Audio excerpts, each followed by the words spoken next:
मैं खड़ा हूँ अपने घर के चमन में और हॉलीवुड के चार वो कैमरों वाले बंदे जो हॉलीवुड लेवल के कैमरे उठा के कोई यहाँ से घूम रहा है और कोई यहाँ से घूम रहा है और मैं यूं कर रहा हूँ और मैं यूं कर रहा हूँ और मैं यूं कर रहा हूँ। ये क्या है? अवाम, ये अवाम को मजाक बनाया हुआ है आपने। अच्छा, और वीडियो कौन बना रहा है?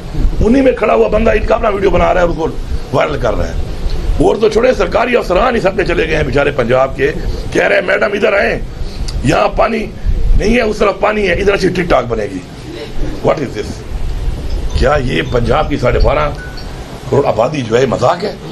आपने मजाक बनाया हुआ है। आप दिन में निकले टिक टाक बनाए और लोगों को बेवकूफ़ बनाए आप। तो वो ये जो इस तरह के इकदाम हैं, पंजाब में भी हमारे भाई हैं, इन्होंने मैंडेट चोरी किया है। पहले तो हमारा सूबा है, आपको फोकस करना चाहिए उन लोगों के मसाइल के ऊपर, बजाय रोज़ाना की बुनियाद पे टिक टाक। और फिर कुछ खवातीन छोड़ी हुई हैं, वो सुबह शाम जो है ना पख्तूनख्वा और पख्तूनख्वा। और तुम्हारा पख्तूनख्वा से क्या काम है? फिर कोई मर्द हो तो चलो मैं जवाब दे दूँ, मेरे पीछे खवातीन छोड़ दी हैं, सुबह शाम बैठी हम उनको, मैं कभी कभी वो मुझे भेजते हैं लोग अपने वो मीडिया वाले जो मेरे हैं कि जी ये बयान आया, तो फिर मैं इसे जवाब से गुरेज करता हूँ कि अभी इनको मैं क्या जवाब दूँ। लेकिन बात यह है कि अपने काम पे फोकस करें। चलो मैंडेट चोरी करके मिल ही गया है तो उस पर ज़्यादा फोकस करें। अभी जो पंजाब में लोगों का हाल किया है, ज़मींदारों का जो पंजाब में हाल हुआ है, सबसे बड़ा हमारा ज़री सूबा है पंजाब, इन्होंने क्या हाल किया है?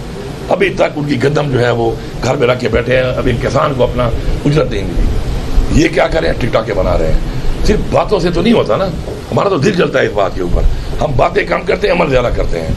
तो बाकी अभी कौन को भी ये भी बताया गया है, वो भी समझी के फ्लोर पे कि टिकटॉक के लिए बड़ी मेहनत करनी पड़ती है।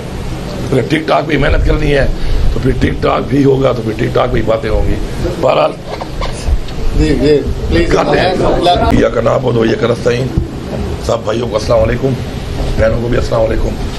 मैं अमजद भाई का शुक्रगुजार हूँ कि उन्होंने मुझे दावत दी यहाँ पर, और यहाँ पर मैंने पहला विज़िट किया जबकि हमारी हुकूमत वैसे मुझसे पहले यहाँ पहुँच चुकी थी। जो हमारी तरफ से हुकूमत की तरफ से जो भी इन्होंने हमें बताया इस बारे में, तो उस हवाले से हमारे जो इनके लिए जो हम कर सकते थे हमने किया और आगे भी इंशाल्लाह करेंगे। छोटी सी जगह में एक बहुत बड़ा आपने एक चाइना के कल्चर को और चाइना की हिस्ट्री को जो है वो आपने माशाल्लाह यहाँ पे रखा हुआ है।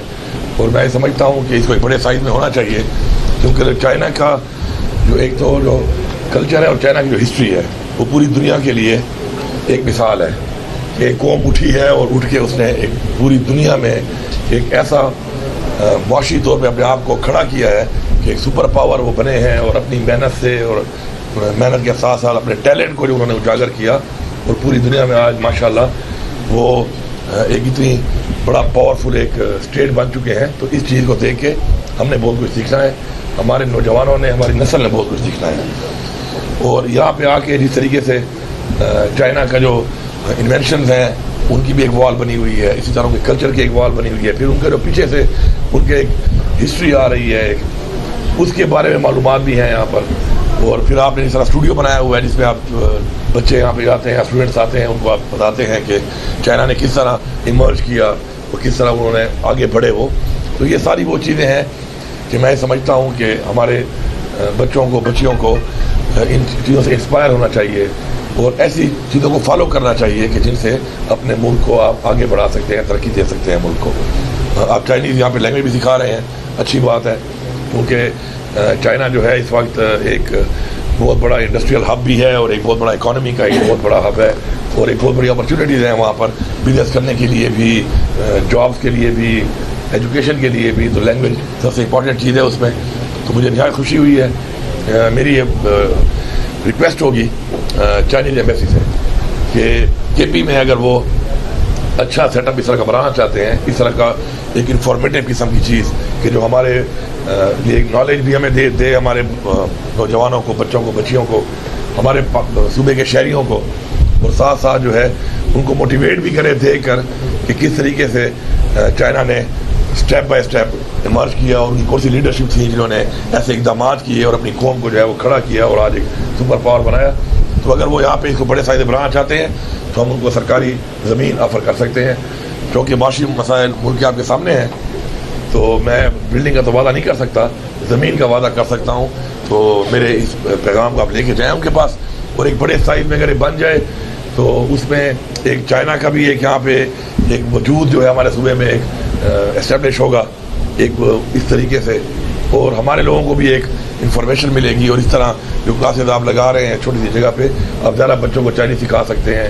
जिस तरह आपने स्कॉलरशिप्स की बात दिलाई हैं, तो ज़्यादा हमारे बच्चे और बच्चियाँ जो है इससे मुस्तफ़ीद हो सकते हैं। तो मैं उसी लिए ऑफ़र करता हूँ, और ये भी ऑफ़र करता हूँ कि अगर हमारे फेडरल गवर्नमेंट पैसे दे दे जो बकाया जात देने हैं, तो मैं बिल्डिंग भी बनाने को तैयार हूँ।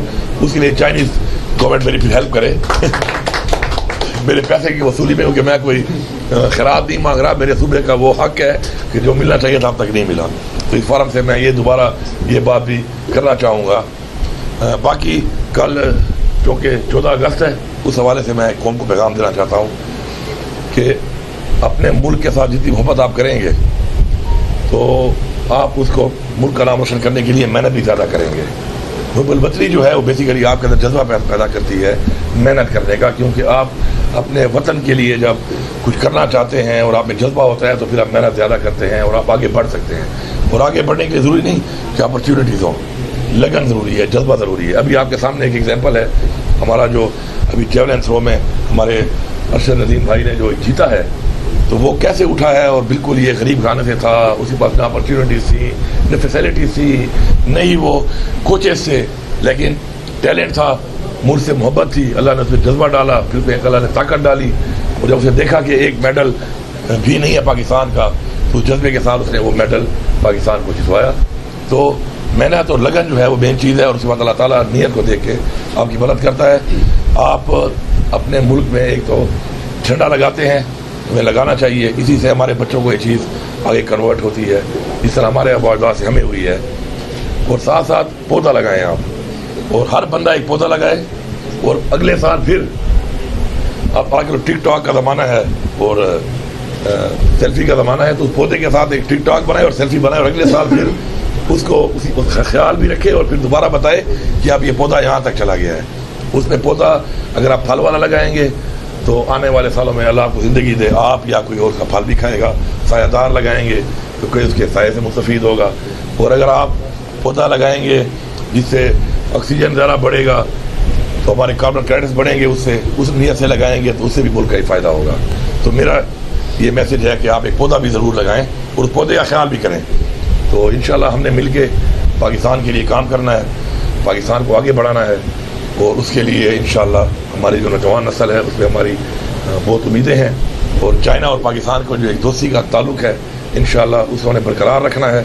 और हमने इंशाल्लाह मिल के कुछ ऐसी चीज़ें हैं, जिस तरह टेक्नोलॉजी असल चीज़ है। तो इमरान खान साहब के साथ मैं गया था।